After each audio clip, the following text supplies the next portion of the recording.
ମାଛ ଝୋଳ।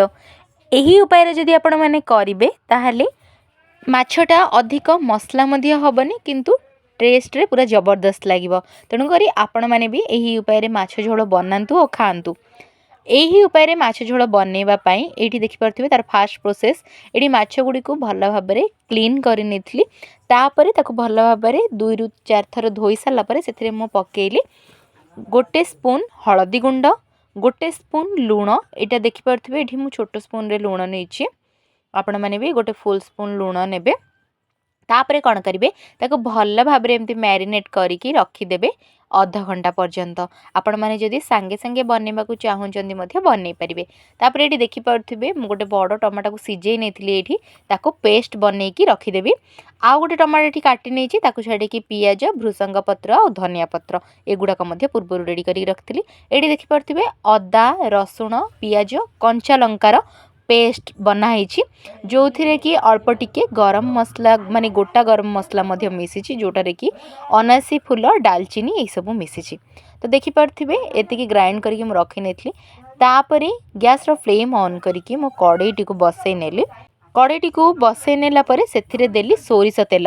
ଆପଣମାନେ ଛାଣିବା ପାଇଁ ସୋରିଷ ତେଲ କିମ୍ବା ରିଫାଇନ୍ ତେଲ ଯେଉଁଟା ବି ୟୁଜ୍ କରିପାରିବେ। ସୋରିଷ ତେଲଟା ଦେଲେ ଏଇଟା ଅଧିକ ଟେଷ୍ଟି ବନିଥାଏ। ସୋରିଷ ତେଲଟା ଯେତେବେଳେ ଗରମ ହେଇଗଲା ସେଥିରେ ମୁଁ ବର୍ତ୍ତମାନ ମାଛ ପିସ୍ ଗୁଡ଼ିକୁ ଗୋଟେ ଗୋଟେ ରଖିଦେଲି ଛାଣିବା ପାଇଁ। ଆପଣମାନେ ଡିପ୍ ଫ୍ରାଏ ମଧ୍ୟ କରିପାରିବେ, କିନ୍ତୁ ହାଲକା ଟିକେ ଯଦି କଞ୍ଚା ଥିବ ନା ସେଇଟା ମଧ୍ୟ ଭଲ ଲାଗିଥାଏ। ଆପଣମାନେ କ'ଣ କରନ୍ତୁ, 2 ସାଇଡ଼୍ ଭଲ ଭାବରେ ଓଲଟେଇକି ଭାଜି ନେବେ। ପକଉ କେବେ ବି ମାଛଟାକୁ ସାଙ୍ଗେ ସାଙ୍ଗେ ଓଲଟେଇବେନି। ଯେତେବେଳେ ଗୋଟେ ସାଇଡ଼୍ ପୁରା କମ୍ପ୍ଲିଟ୍ ହେଇଯିବ, ଆପଣମାନେ ଯେତେବେଳେ ଏଟାକୁ ଓଲଟେଇଲା ବେଳେ ସହଜରେ ସେଟା ଓଲଟିଯିବ, ଆପଣମାନେ ସେତେବେଳେ ତାକୁ ଆର ସାଇଡ଼୍କୁ ଓଲଟେଇ ନେବେ। ତ ଏମିତି ହିଁ 2 ପଟ ଯାକ ପୁରା କ୍ରିସ୍ପି କରିକି ମାଛଟିକୁ ଛାଣିକି ବାହାର କରିନେବେ। ଠିକ୍ ଅଛି, ହାଲକା ଟିକେ ନରମ ଥିବ ଭିତରୁ କିନ୍ତୁ ବାହାରୁ ଏଇଟା କ୍ରିସ୍ପି ଥିବ, ସେମିତି କରିକି ଛାଣିକି ବାହାର କରିନେବେ। ତ ଏଠି ଦେଖିପାରୁଥିବେ 1ରୁ 2 ଥରରୁ ମାଛ ଛାଣିକି ଏଠି ବାହାର କରି ନିଆଯାଇଥିଲା। ତାପରେ ଏଠି ଦେଖିପାରୁଥିବେ ସେଇ ସେମ୍ ତେଲରେ ଆଳୁ ଗୁଡ଼ିକ ମୁଁ ଏଥିରେ ଯେହେତୁ ୟୁଜ୍ କରିଛି ମାଛ ତରକାରୀରେ, ତ ଆଳୁ ଗୁଡ଼ିକୁ ମଧ୍ୟ ପ୍ରଥମେ ଛାଣିକି ବାହାର କରିନେବି। ଏଠି ଦେଖିପାରୁଥିବେ ବାକି ଯେଉଁ ମାଛ ଗୁଡ଼ିକର ପିସ୍ ଗୁଡ଼ିକ ରହିଲା ସେଗୁଡ଼ିକ ପୁରା ଲାଷ୍ଟରେ ମୁଁ ତାକୁ ଡିପ୍ ଫ୍ରାଏ କରିକି ବାହାର କରିନେବି। ଏଠି ଦେଖିପାରୁଥିବେ ସେଇ ଗରମ ତେଲରେ ହିଁ ମୁଁ କ'ଣ କଲି, ଯେଉଁ ପିଆଜଟାକୁ କାଟିକି ରଖିଥିଲି ତାକୁ ବର୍ତ୍ତମାନ ଭଲ ଭାବରେ ଫ୍ରାଏ କରିନେଉଛି। ସେଇଥିରେ ସେମ୍ ସମୟରେ ଦେଲି ଏଇଠି ମୁଁ ଭୃସଙ୍ଗ ପତ୍ର। ଏଇ 2ଟା ଜିନିଷକୁ ଭଲ ଭାବରେ ଅଳ୍ପ ସମୟ ପର୍ଯ୍ୟନ୍ତ ଭାଜି ନେବା। ତାପରେ ନେକ୍ସଟ ଇନଗ୍ରେଡ଼ିଏଣ୍ଟ ଏଥିରେ ୟୁଜ୍ କରିବା, ଯେଉଁଟାକି ହେଉଛି ପୂର୍ବରୁ ବନେଇକି ରଖିଥିଲେ ପେଷ୍ଟଟାକୁ, ଯେଉଁଟାକି ହେଉଛି ଅଦା ରସୁଣର ପେଷ୍ଟ। ଆପଣମାନେ ପୂର୍ବରୁ ଏଇସବୁ ପ୍ରିପେୟାର କରିକି ରଖିଦେଇଥିବେ, ତ ଆପଣମାନଙ୍କୁ ବନେଇଲା ବେଳକୁ ଇଜି ହେବ। ଏଠି ଦେଖିପାରୁଥିବେ ଏଇ ଯେଉଁ ପିଆଜଟା ଯେତେବେଳେ ପୁରା କଲର୍ ହେଇକି ଭାଜି ହେଇଯିବ, ତ ଆପଣମାନେ କ'ଣ କରିବେ, ତାପରେ ଅଦା ରସୁଣ ପେଷ୍ଟଟା ସେଥିରେ ଦେବେ। ଅଦା ରସୁଣ ପେଷ୍ଟର ମାତ୍ରା ଦେଖିପାରୁଥିବେ 1/2 ପିସ୍ ଅଦା ଆଉ ଗୋଟେ ବଡ଼ ରସୁଣ, ମାନେ ଫୁଲ୍ ରସୁଣଟା ସେଇଟାକୁ ଏଇଥିରେ ବଟା ହେଇଛି। ତ ଆପଣମାନଙ୍କୁ ପୂର୍ବରୁ ଯେମିତି କହିଥିଲି ଆପଣମାନେ ସେଟା ପ୍ରିପେୟାର କରିକି ରଖିନେବେ। ଏଥିରେ ପକାଇ ସାରିଲା ପରେ ଏଟାକୁ ପୁରା ଭଲ ଭାବରେ କଷି ନେବେ, ଯେମିତିକି ପୁରା କଷି ସାରିଲା ପରେ ଆପଣମାନଙ୍କୁ 4 ସାଇଡ଼୍ ତେଲ ଦେଖାଯିବ। ଠିକ୍ ଅଛି, ଯେହେତୁ ଆପଣମାନେ ସୋରିଷ ତେଲଟା ନେଇଛନ୍ତି ଏଇଟା ପୁରା କ୍ଲିଅର୍ କମ୍ପ୍ଲିଟ୍ ଜଣାପଡ଼ୁଛି ଏଇଠି। ତାପରେ ଜାଣିବେ ଯେ ଏଇଟା କଷି ହେଇଗଲା। ତାପରେ ଏଇଠି ଦିଅନ୍ତୁ 1/2 ସ୍ପୁନ୍ ଲଙ୍କା ଗୁଣ୍ଡ। ତାପରେ ଏଇଠି 1 ସ୍ପୁନ୍ ମୁଁ ନେଇଛି ଯେଉଁ କାଶ୍ମୀର ଚିଲି ପାଉଡ଼ର, ଯେଉଁଟାକି red Kashmir chilli powder colour ପାଇଁ। ତାପରେ ଏଇଠି ଦେଖିପାରୁଥିବେ ମୁଁ ଦେଇଛି 1/2 ଟିସ୍ପୁନ୍ ହଳଦୀ ଗୁଣ୍ଡ, କାହିଁକିନା ପୂର୍ବରୁ ତ ମାଛରେ ମିଶିଥିଲା ତେଣୁକରି। ଏଇଠି ଏବେ ନେକ୍ସଟ ଦେଖିପାରୁଥିବେ ମୁଁ ମାଛର ଯେଉଁ ମସଲା ଥାଏ ସେଇଟା ପକେଇଲି 1 ସ୍ପୁନ୍। ଠିକ୍ ଅଛି, ଏତିକି ପକାଇ ସାରିଲା ପରେ ଆଉ ଟିକେ ଭଲ ଭାବରେ ଏଟାକୁ କଷି ନେବି, ଯେମିତିକି ଅଦା ରସୁଣର ପୁରା କଞ୍ଚା ସ୍ମେଲ୍ଟା ପଳେଇବ। ଠିକ୍ ଅଛି, ଆପଣମାନେ ଏଇ ଷ୍ଟେଜ୍ରେ ଯେତିକି ଏଇ ଯେଉଁ ମସଲାଟାକୁ କଷି ନେବେ ମାଛଟା ସେତିକି ଟେଷ୍ଟି ବନେ। ତାପରେ ଏଠି ଦେଖିପାରୁଥିବେ ମୁଁ ଏଠି ପକେଇଲି କରି ପାଉଡ଼ର 1/2 ସ୍ପୁନ୍। ତାପରେ ଏଥିରେ ଦେଲି ଯେଉଁ କାଟିକି ରଖିଥିଲେ ଟମାଟୋଟା ସେଇଟା ବର୍ତ୍ତମାନ। ଠିକ୍ ଅଛି, ଆପଣମାନେ ଗ୍ରାଇଣ୍ଡ କରିକି ମଧ୍ୟ ଟମାଟୋଟାକୁ ରଖିନେଇଥିବେ, କାହିଁକିନା ସେଇଟା ଗ୍ରେଭିରେ ଯେହେତୁ ୟୁଜ୍ ହେବ। ପ୍ରଥମରେ ଯେଉଁ କାଟିକି ରଖିଥିଲି ଟମାଟୋଟା ସେଇଟାକୁ ବର୍ତ୍ତମାନ ଏଇଠି ମୁଁ କଷି ନେଉଛି ଏଇ ଯେଉଁ ମସଲାରେ। ଏଇଟାରେ କଷି ସାରିଲା ପରେ ପୁରା ଲାଷ୍ଟରେ ମୁଁ ସେଇଟା ଦେବି।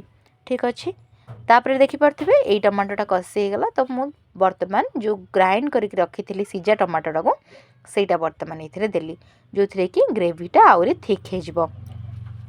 ତ ଏତିକି ଦେଇ ସାରିଲା ପରେ ଆପଣମାନେ ଆଉ 3ରୁ 4 ମିନିଟ୍ ଏଟାକୁ ଭଲ ଭାବରେ କଷି ସାରିଲା ପରେ ସ୍ୱାଦ ଅନୁସାରେ ଲୁଣ ଦେଇ ଦିଅନ୍ତୁ। ये देखिपे लुण बर्तमान मुझे पकईनेली 1 स्पून। पूर्वर तो माछरे मिसी केवल आपण मैंने ग्रेवी को देखिकी लुणटा यूज करेंगे। से सेम टाइम रे ही मुझे आलू गुड़िक पकई नौ। आलू गुड़िक पकईकी भल भाव में मिक्स कर नहीं तापर कौन करेंगे आपण मैंने पानी देदेवे। ठीक अच्छे आपण मानू जेहेतु एटा माछ झोल तेणुक आपण मैंने जी क्वांटिटी रे आपण मानक पानी दरकार आपण मैंने दे पारे। जदि एमती ग्रेवी मसला टाइप करके खाया चाहते ताहले अल्प पानी देदेवे। जस्ट खाली टिके हाई फ्लेम रे रखी ड्राए हो गला पर बाहर करने। तो ये देखिपे मु आम दरकार क्वांटिटी अनुसार पानी ये दे देछि। पानीटा जितेबाला पूरा फुटब तापर आपण मैंने कौन करेंगे माछ गुड़ी को ए पकईदेवे। माने जो छणा माछ पीस गुड़िक ए पकईदेवे। ये पकईकी एटा पूरा कंप्लीट फुटब। बर्तमान 5 ରୁ 10 मिनिट पूरा भल भाव में फुटब। 10 मिनिट पर आपण मैंने कौन करेंगे गैस रो फ्लेम ऑफ करेंगे। और लास्ट रे आपण मैंने देवे धनिया पत्र आउ टिके टेस्ट को एनहांस करने। तो ये देखिपे माछ गुड़ा बर्तमान मु पकई नेली। तो तरकारीटा एबे 10 मिनिट फुटिला पर पूरा कंप्लीट रेडी हो जिवो।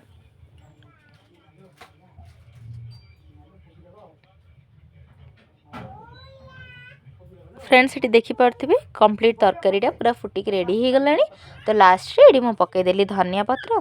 धनिया पत्रटा पकई सारापर आपण मैंने कौन करेंगे फ्लेमटा को बंद करने। यहाँ जी मात्रा फुटवा कथा फुटीगला। धनिया पत्रटा आप लास्ट रे पकईले तार जो स्मेलटा रुहे। तो देखिपे ये तरकारीटा पूरा रेडी हो गला। आपण मैंने बर्तमान यहाँ को प्लेट को बाहर करनी निजे खातु आपण मान फैमिली समस्त को दिंतु आ एंजॉय करंतु।